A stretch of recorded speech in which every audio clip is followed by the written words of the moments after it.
So one of the old maxims in coaching is how you start dictates how you finish. And one of the things that we see a lot of is when athletes are initiating squats, one of the things we told our young athletes for generations was initiate that squat like you're shutting a door with your butt, or stick your hamstrings back. The problem with that is that it leads us to a whole bunch of problem solving by the athlete. Okay, initiate this way, but all of a sudden that puts me into potentially a hinge position, right? And if I'm holding something, that gets tricky. So we end up seeing a lot of times is that athletes initiate by sticking the butt back, but literally leave their torso upright because that is easier to do. I'm balanced upright. And now I've got this extension part of my spine. And the issue for that is then as I continue to chase that depth, I'm going to have to at some point compensate by sending my knees forward or hitting into my pelvis and getting a big reversal as I come back up into that position. So one of the ways that we can correct that or have a better cueing response is to say, hey, look at the foot pressure. So if your athletes are initiating this way, and by the way, what we try to say is, hey, extend as hard as you can. Don't worry about what happens from there. Try to be in that mid-range organized position. But if you look at foot pressure, anytime an athlete sends her butt back or he sends his hamstrings back, notice what happens to his weight. Drops to the heels.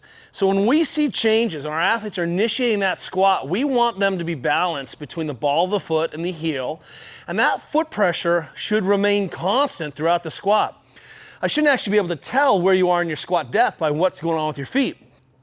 So if I initiate hamstrings back, send the butt back, especially on a front squat like thing, notice you'll often see toes will come up, weight is on the heels, and now my quads are off. And what's interesting is that in this position, even here, if I don't go to extend, but I just in this position, I don't have my quads as a balancing force. And so we end up seeing a whole lot of additional shear load on the spine.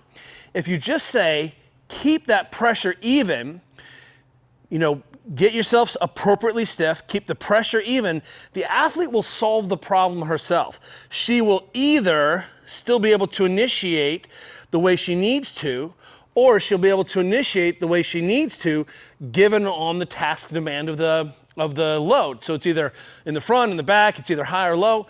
But what we want to see is that if you tell your athletes to do something, they will do that thing.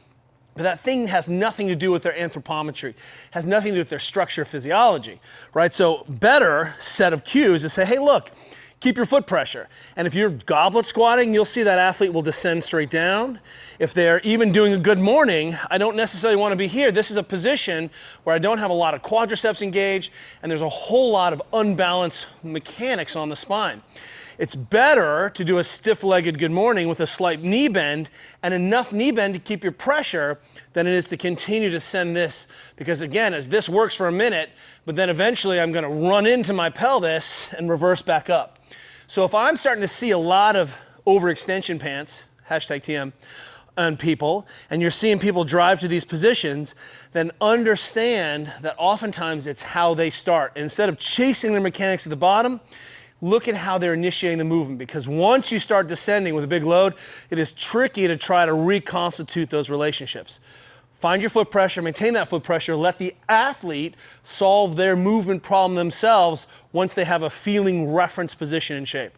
Hopefully that'll help.